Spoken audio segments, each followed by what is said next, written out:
À l'heure de cette nouvelle révolution industrielle, Michel Sellem, faut-il valider ou invalider l'arrivée de l'introduction d'une intelligence artificielle dans une entreprise et le big data? Pourquoi faire?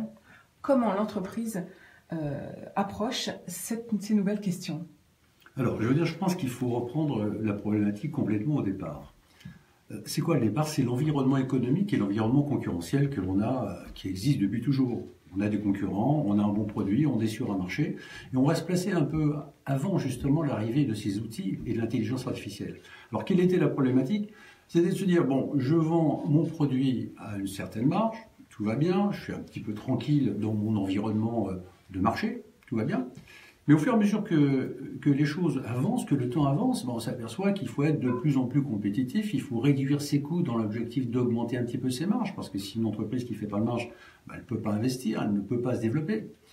Et donc cette problématique constante qu'on a eue jusqu'aux années 2000, début des années 2000, c'est de se dire, bon, je vais essayer d'optimiser un peu la performance de mon entreprise sur son marché.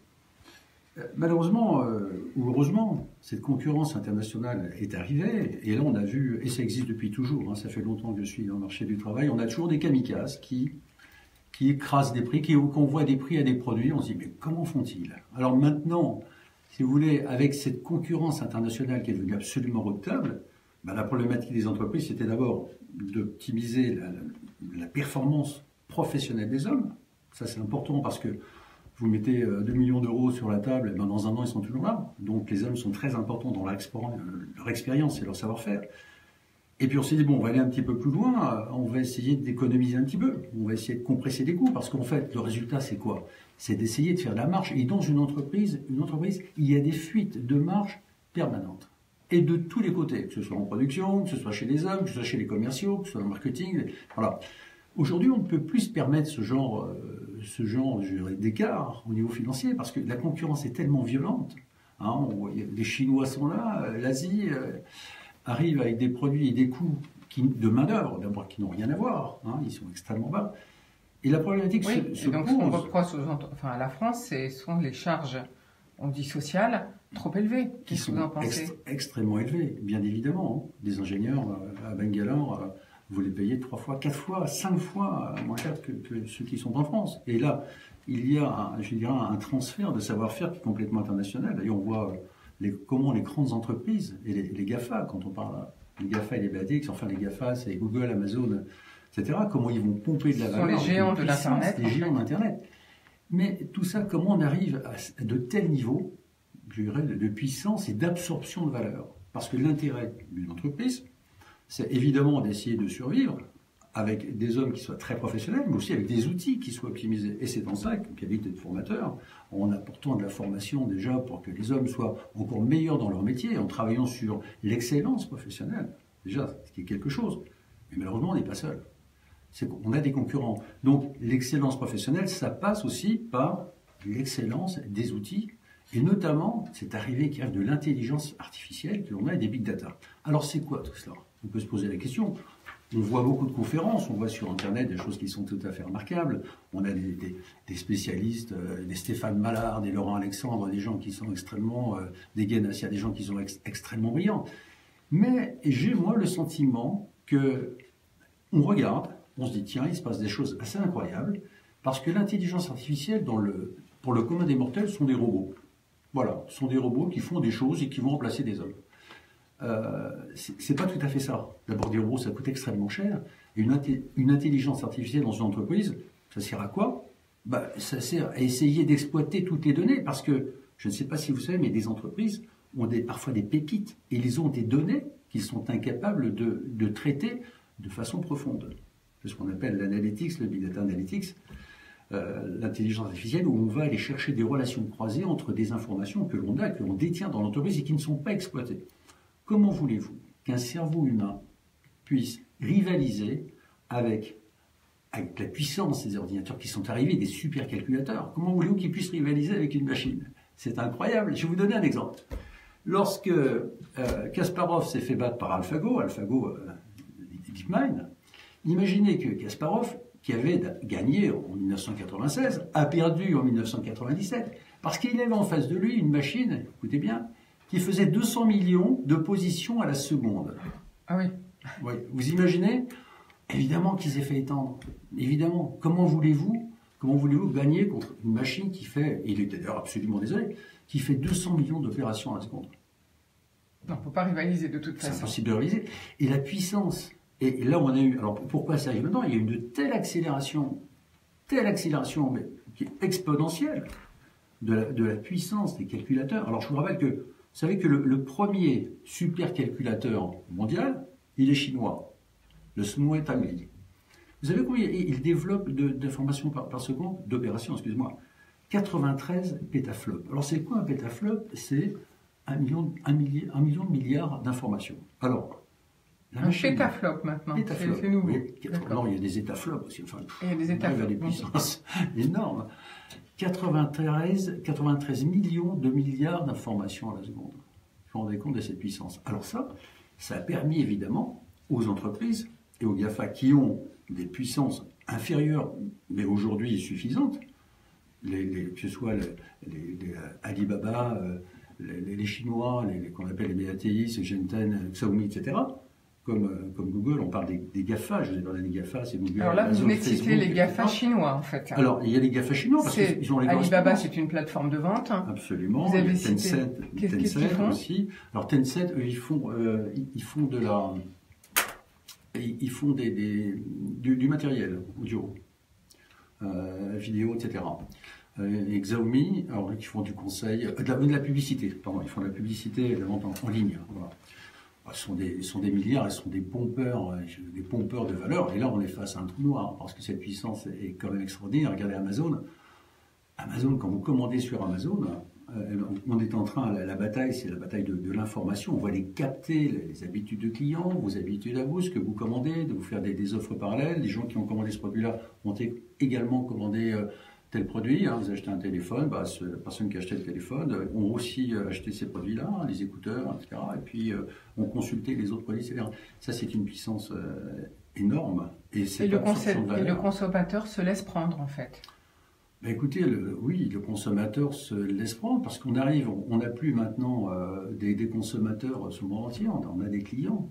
On regarde les profils absolument, clientèle, et tout ça est segmenté puisque le deep learning, enfin, déjà le machine learning, c'est d'essayer de calibrer, de faire de la segmentation de clientèle pour proposer un spécialiste de golf, pour pas lui proposer de la layette. Voilà.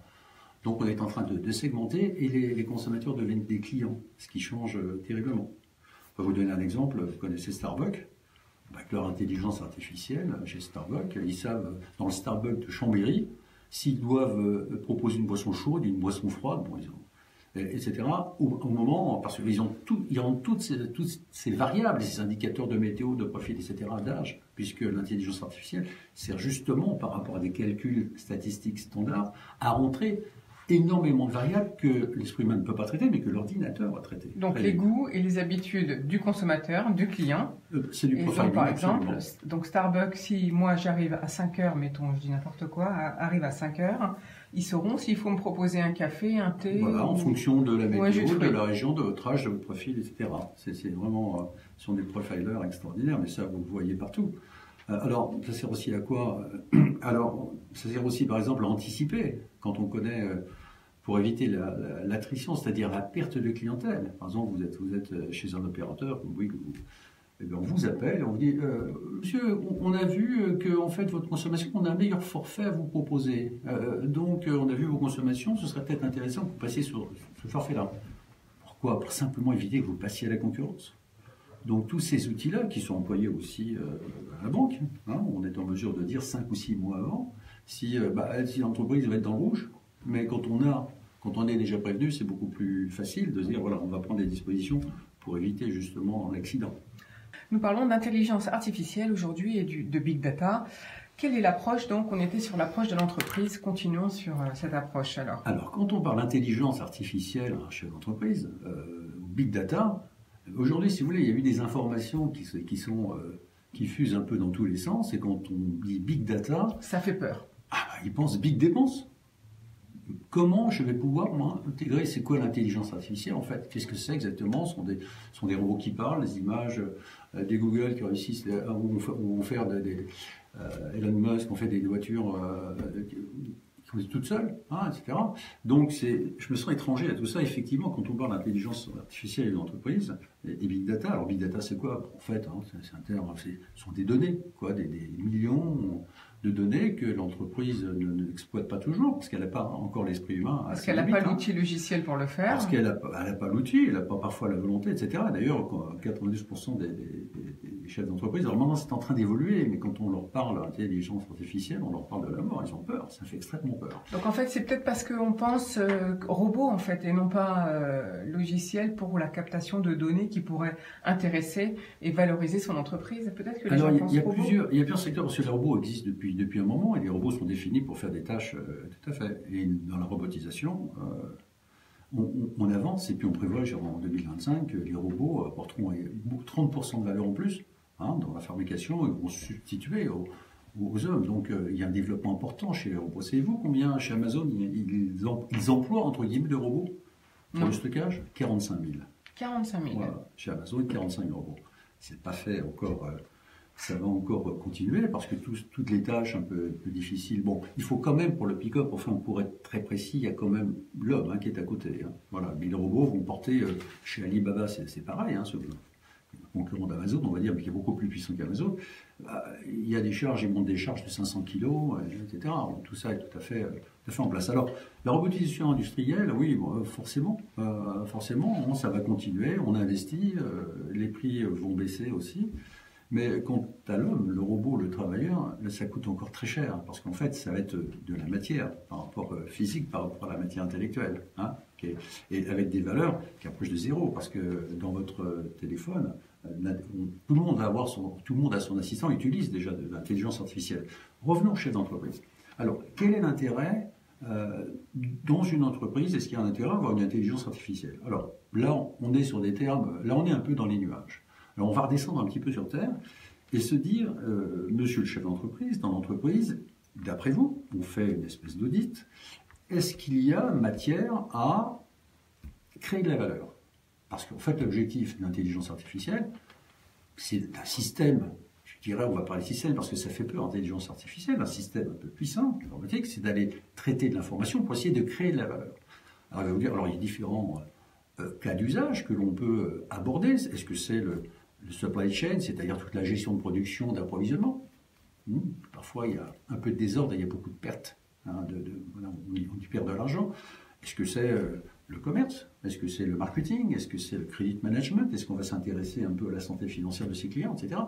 Donc, il y a des cas métiers, on appelle ça des cas d'usage. Et avant de se lancer dans une intelligence artificielle ou un système prédictif, puisqu'en fait ça sert à prévoir. C'est quoi? C'est un GPS. Moi j'ai une image très simple. Je dis voilà, avec une intelligence artificielle, alors sans intelligence artificielle, vous roulez la nuit, par temps de pluie, vous allez traverser un bois, sans lumière. C'est une image très vulgarisée, évidemment. Avec une intelligence artificielle, vous allez rouler plein phare. C'est-à-dire vous allez voir à distance, s'il y a un sanglier qui passe, et ben vous le verrez, vous aurez le temps. Sans intelligence artificielle, un sanglier qui passe et vous le prenez. Alors c'est quoi le sanglier? C'est la crise des marchés financiers, par exemple. Hein, on a entendu ce matin. C'est l'augmentation du taux d'intérêt. C'est une loi, un règlement qui arrive. Moi, j'ai un ami qui avait lancé une entreprise pour blanchir les dents, un système avec un principe actif à 2%. Réglementation, non, fallait pas que ça dépasse 0,2% de ce principe actif, hein, parce que justement, il y avait encore du lobbying. Donc, à tout moment dans l'entreprise, on peut se faire un gros impayé, etc., etc. Donc, le fait de prévoir, c'est un avantage extraordinaire. Donc, je reviens au cas métier. Est-ce que dans mon entreprise, j'ai besoin ou pas? Non, on n'a peut-être pas besoin de mettre en place des outils qui vont, s'il n'y a pas d'usage. Donc, résumons, l'intelligence artificielle, c'est un outil de prédiction d'une entreprise. Voilà. Il faut donc se poser la question, en ai-je besoin ou pas? En ai-je besoin? Selon certains secteurs d'activité, et si je soupçonne, et je dis effectivement, sur ce cas d'emploi, sur ce cas d'usage particulier, effectivement, j'ai des sous à gagner, j'ai de la valeur à créer. Si on ne crée pas de valeur, ça n'a aucun intérêt.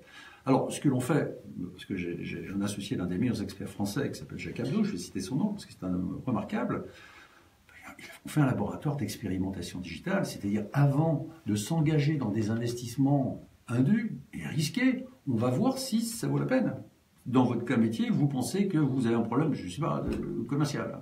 Voilà. Et bien, on va étudier ou un problème de stockage, de stock. Alors, on va parler de stock. Tenez, justement, là.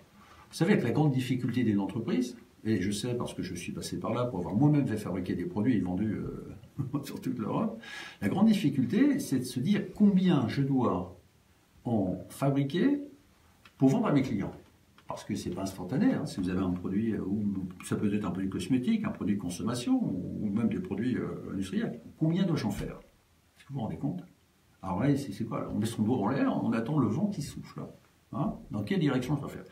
La grande complication pour une entreprise qui fabrique, c'est d'aller à la rencontre de son marché. C'est-à-dire au plus juste, de fabriquer au plus juste de sa consommation, voilà. C'est ça que j'imagine. Absolument. Et on voit couramment dans des entreprises, et je l'ai vu, où l'année dernière, il y a une entreprise qui avait un stock extrêmement important, qui coûte cher, et il stockait. Ou quand il y a trop de stock, ça coûte, c'est mobilisé, ça coûte extrêmement cher. Et quand il n'y a pas d'essai de stock, par rapport à la demande, on perd de l'argent. Donc vous voyez, c'est quelque chose qui est assez fin. En fait, c'est pour ça, quand on parle de la supply chain, c'est combien je dois fabriquer pour vendre le produit au bon client à un moment donné. Vous vous rendez compte de la problématique. Donc ces outils-là, c'est pas là entre je dirais les prévisions de vente qu'on peut faire, que fait un directeur commercial, par exemple, qui a du pouvoir auprès du président, et puis un gestionnaire des stocks, il y a toujours des choses qui se passent mal. On n'y va pas comme ça.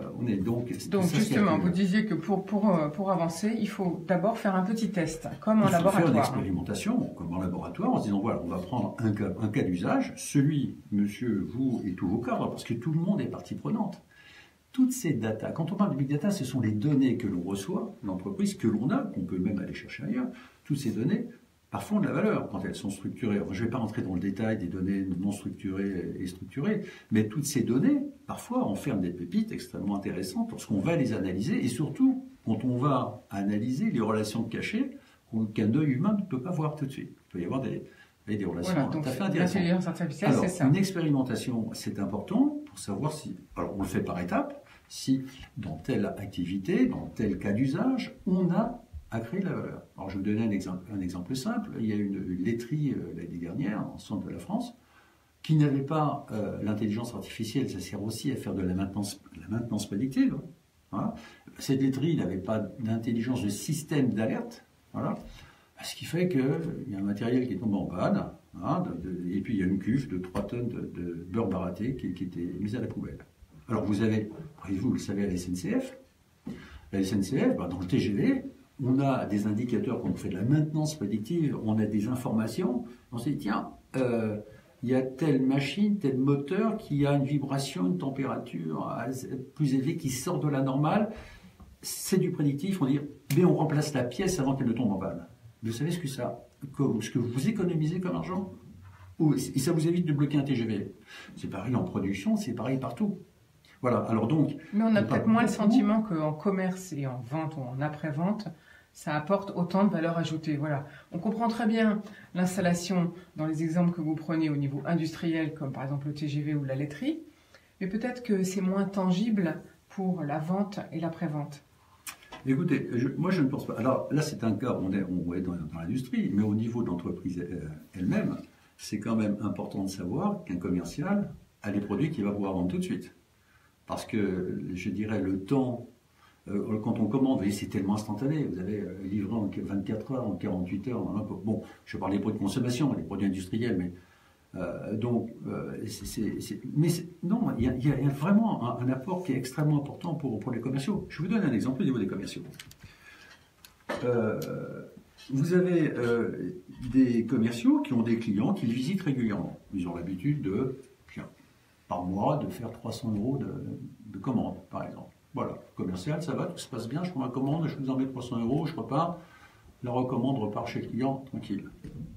Mais quelles informations a-t-il, ce commercial, ou la commerciale, de son client? Il ne connaît pas grand-chose. Puis c'est bon, puis il est sympathique, il lui commande 300 €. Mais qu'est-ce qui dit que le client ne commande pas 2000 € par mois et qu'il en a 1700 qui va à la concurrence? Ça, c'est une vraie question.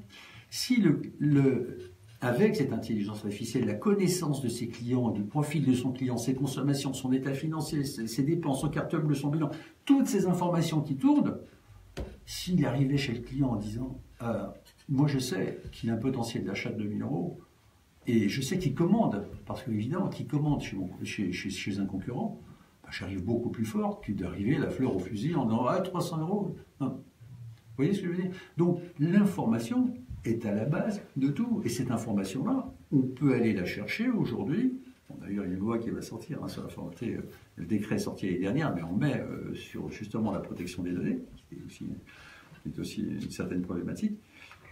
Donc, avoir des outils et connaître son client et son potentiel, savoir s'il va se casser la figure. Moi, je me suis moi-même fait avoir. Moi, j'ai commandé des produits d'une entreprise qui était en redressement judiciaire. Je ne le savais pas parce que le gars était très sympa. Ben, j'ai eu beaucoup de problèmes après. Donc, l'anticipation, l'information et encore l'information. Voilà, donc ce qui est très intéressant, c'est que en fait, ça peut intéresser aussi le client parce que non seulement l'entreprise peut avoir des infos sur le client, mais le client peut aussi obtenir des informations sur la société et ça, c'est très intéressant avec l'intelligence artificielle. Absolument, parce qu'à un moment donné, on se pose des questions sur le marketing. Il va y avoir un moment où l'entreprise va avoir son intelligence artificielle, le fournisseur, mais le client va avoir aussi la sienne. Et ça va se passer entre intelligence artificielle où, là, la différence, est quel est le meilleur fournisseur qui va pouvoir me fournir telle prestation. Et c'est en ça que le métier de vendeur et des tas de métiers qui vont malheureusement disparaître, toutes ces petites, ces petites opérations que la machine va pouvoir faire, l'ordinateur va pouvoir faire, la différence, ça va se faire sur quoi? Sur le contact, sur la partie humaine. Parce qu'à un moment donné, évidemment, il y a des revers. Quand je vois les chiffres de la vente à domicile qui continuent, la vente à domicile, les gens qui continuent de croître, d'ailleurs la FEVA, la Fédération des ventes à distance, annonce évidemment cette vente ne connaît pas de limite, on n'a pas de crise. Là, ça augmentait entre 96 et 97 de 4,3% les ventes. Donc pourquoi? Parce que la relation humaine reste encore importante. C'est une partie de la problématique, évidemment. On a des relations humaines, mais aussi c'est l'autre partie. On se dit, on ne remplacera pas l'homme. Ça, c'est important parce que l'homme est majeur. Mais il faut savoir aussi que cette intelligence artificielle et tous ces outils qui arrivent dans l'entreprise, il va falloir à un moment donné, si on veut faire face à la concurrence, il va falloir un peu s'équiper et vraiment se muscler de ce côté-là avec une approche qui n'est pas celle je prends ou je prends pas. C'est une approche beaucoup plus globale avec de la formation. Il faut que les employés comprennent ce qui se passe, pourquoi on le fait. Il va falloir beaucoup investir sur la formation, pas monter à l'éducation nationale, mais aux jeunes, justement, comme les petits stagiaires, s'intéresser effectivement à ces nouvelles, leur donner un apprentissage justement numérique. Alors Michel Anselem, ça laisse rêveur. On parlait du magasin et de Starbucks Coffee tout à l'heure. Oui. Le magasin ouvert par Amazon où on prend sa bouteille d'eau en 1 minute et on est directement facturé sur son compte. Ça laisse rêveur, c'est la transformation de nos commerces à terme. Complètement, et puis sachez que cette année, on prévoit 65 milliards de chèques connectés. Donc avec l'iPhone, c'est avec l'assistant. D'ailleurs, on est en train de travailler dessus, c'est Google travaille dessus, qui va pouvoir vous dire comment vous habiller en fonction du temps, etc. Va être votre partenaire extrêmement proche. Donc les choses évoluent beaucoup. Alors, on parlait de l'intelligence artificielle. Oui, je voulais juste vous dire que Tencent, dont j'ai parlé, qui fait partie des fameux BATX, je ne sais pas si j'ai été très clair, c'est un éditeur logiciel qui est auteur de WebChat. Les WebChat, c'est 1 milliard d'abonnés. Voilà. Ça fait partie des 10 premières entreprises mondiales chinoises, avec laquelle d'ailleurs Carrefour vient de s'associer pour prendre, parce que Carrefour a une baisse de chiffre d'affaires tout à fait importante, avec malheureusement un plan de prévision. Oui, nous en avons parlé dans nos informations. Voilà. Donc, quelle étape pour implémenter un outil d'intelligence artificielle pour permettre à l'entreprise d'accéder à toutes les informations qu'elle a cachées quelque part dans ses ordinateurs? Alors, quelle étape et quel coût? Alors, voilà, je pense que et ce qui est important, c'est de faire passer un peu de vulgariser en disant arrêtons de parler d'intelligence artificielle, parlons d'outils informatiques puissants qui permettent justement aujourd'hui d'analyser les données. Alors une donnée structurée, c'est une information, toutes les listes numériques, hein, enfin, qui sont numérisées des clients, etc. Les informations d'une part, et celles qui ne le sont pas, qui ne sont pas structurées, comme des images, hein, des catalogues, des photos, etc., qu'il faut numériser. Et dire, bon, est-ce qu'il faut prendre conscience, est-ce que j'ai le sentiment qu'aujourd'hui, je pourrais aller chercher de la valeur avec un outil informatique un peu plus puissant, mais est-ce qu'il faut vraiment vulgariser le message? Parce que les chefs d'entreprise en ont peur, mais aussi les responsables marketing aussi, hein, ils ont peur, ils ont parfois peur de la donnée. Il y en a au moins la moitié qui ne s'intéressent pas à cela, au traitement du données.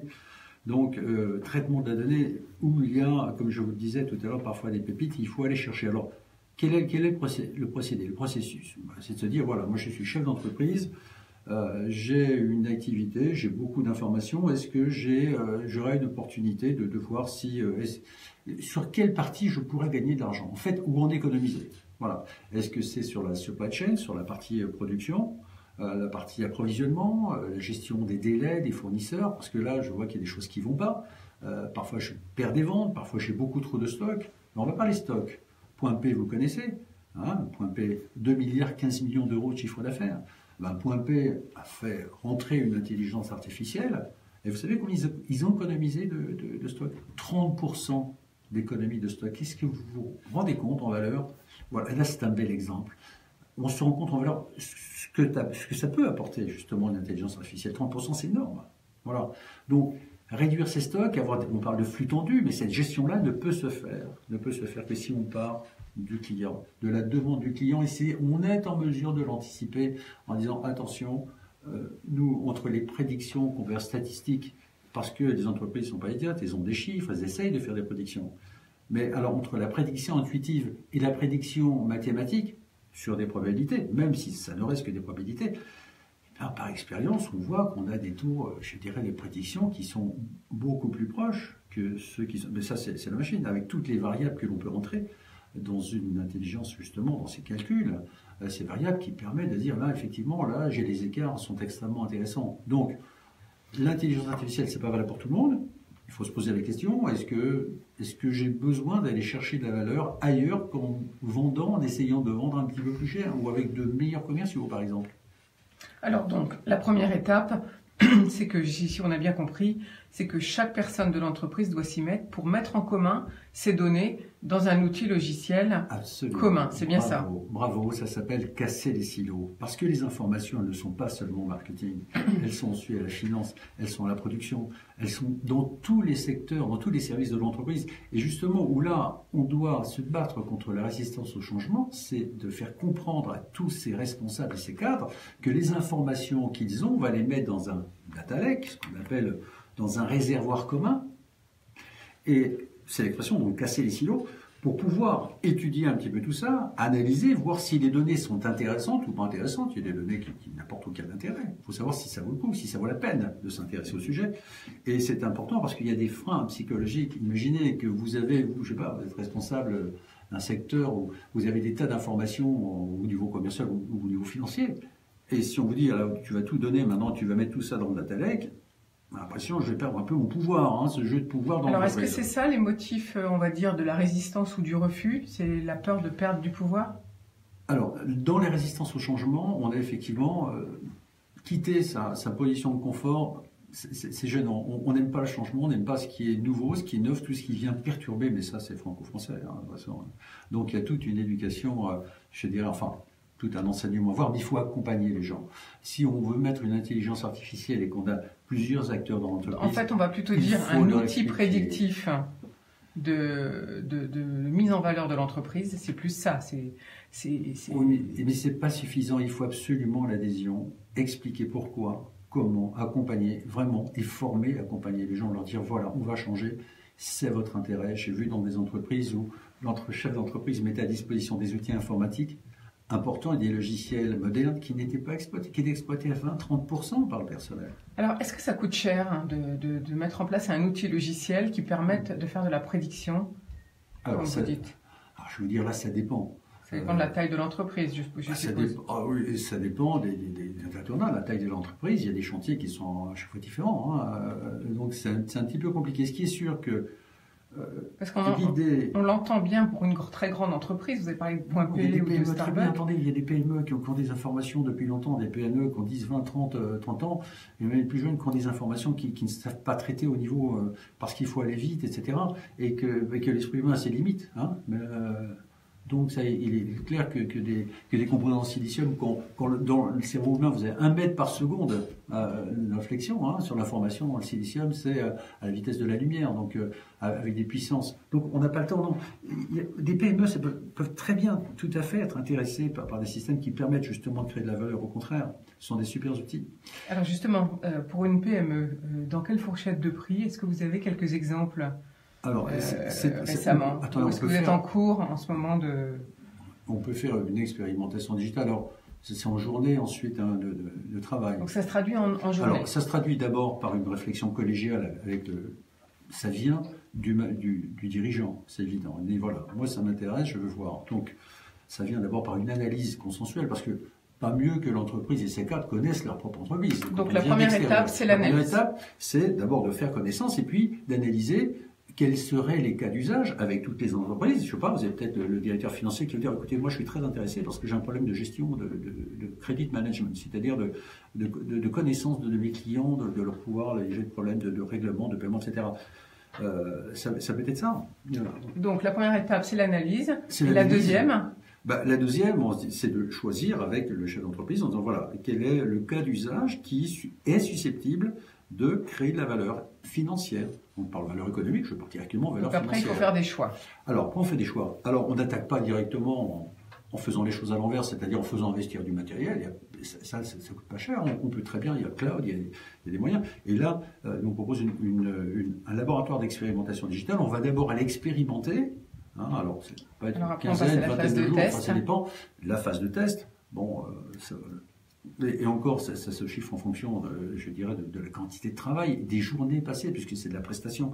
Ça va être 10, 12, 15, 20 jours, suivant la complexité. Ça peut être parfois 30 jours. Donc, au prix d'un consultant spécialiste. Voilà, donc c'est tout à fait faisable. Les enjeux, parfois, là, c'est vraiment de l'investissement. Alors, après la phase de test, on se dit, voilà, il y a une vraie légitimité à aller plus loin et à généraliser le système. Alors, on va faire une étape numéro 2. Voilà. Et ainsi de suite, si on voit qu'on crée de la valeur et qu'on a un système prédictif qui part pas trop loin, parce que si on prévoit 50%, autant laisser les hommes le faire. Maintenant, si on arrive sur les 80, parfois 90% de prédiction, de réalisation par rapport à la prévision, là, c'est intéressant de le faire. C'est intéressant de le faire parce qu'on va... Voilà, donc se poser les bonnes questions, on a bien compris. Il faut absolument que le gain soit entre 50 à 90% pour que ce soit intéressant. Beaucoup plus en prédiction qu'on arrive au moins... un système... 70%, encore en deçà, c'est pas la peine d'investir. Au-delà de 70%. 80%, au-delà de 70% même. Au-delà de 70% en prévision. Voilà. Donc on a bien compris, Michel Sellem, merci beaucoup. C'est-à-dire qu'il s'agit d'implémenter en fait un outil logiciel qui permette d'avancer plus loin et surtout que le chef d'entreprise ait une bonne vision du futur de son entreprise. Parce que les choix qu'il va devoir faire, il faut aider, c'est de l'aide à la décision, c'est comme un GPS. Combien je vais acheter? Mais écoutez, moi je vais vous donner un exemple d'une entreprise française dans laquelle j'ai été, qui a fabriqué une usine, faisait de l'alimentation animale, elle a créé une usine parce que le directeur commercial a dit, moi je veux vendre des tonnes. Voilà, j'ai une clientèle énorme. elle a construit une usine comme ça. Et en fait, le directeur commercial était très très optimiste, et parfois trop optimiste. Alors est-ce qu'il cherchait à se vendre mieux, à donner cette dynamique, à défendre son salaire? Que sais-je? Mais ça peut aller très loin. Parce que et il faut se poser la question, si j'investis 1 euro dans ce secteur, qu'est-ce qui va me rapporter? Est-ce que je suis sûr? Enfin, il n'y a pas d'accident de chaise longue, comme je dis. L'investissement, on prend des risques quand on est chez l'entreprise. Mais il faut quand même raisonner. Et la décision d'achat ou d'investissement est quelque chose d'important pour les entreprises. Alors, Michel Sellem, Pour conclure, peut-être, si on veut faire un test avec vous en laboratoire, on fait comment pour vous joindre? Vous m'appelez et puis je vous dirai, je le fais tout à fait gracieusement. Alors, on vous appelle à Comdis, c'est ça? On recherche par Internet Comdis? Oui, absolument. Vous cherchez Michel Selem Comdis sur Internet et vous aurez mes coordonnées. Parce que le message que je veux faire passer, c'est n'ayez pas peur, c'est important de penser à demain, parce que vous le voyez, ça va extrêmement vite. Le marché est extrêmement volatile. En 2 clics, vous changez de fournisseur. Donc, préparez-vous. Enfin, c'est pas cher. Il faut avoir conscience qu'on doit aujourd'hui s'armer parce qu'en France, on est extrêmement faible. On n'a aucune plateforme. Les plateformes sont en Asie, aux États-Unis, on n'a rien. C'est des Google, les BATX et les GAFA. Ils absorbent toute la valeur. Donc, il faut vraiment se préparer parce qu'on a un savoir-faire et il faut vraiment s'intéresser à la question sans en avoir peur. Surtout, n'ayez pas peur. Et appelez-moi, on pourra discuter sur la pertinence d'une étude. Voilà, on a bien compris que le mot intelligence artificielle fait peur. Il faut retomber sur terre en utilisant absolument le mot outils logiciels de prédiction qui peuvent être implémentés dans presque toutes les entreprises. Maintenant, il faut avoir bien fait son analyse pour trouver le bon outil. Merci beaucoup, Michel Selem, pour votre présence dans nos studios. Notre émission se termine. On vous quitte en musique car l'équipe d'Isabelle Durand arrive.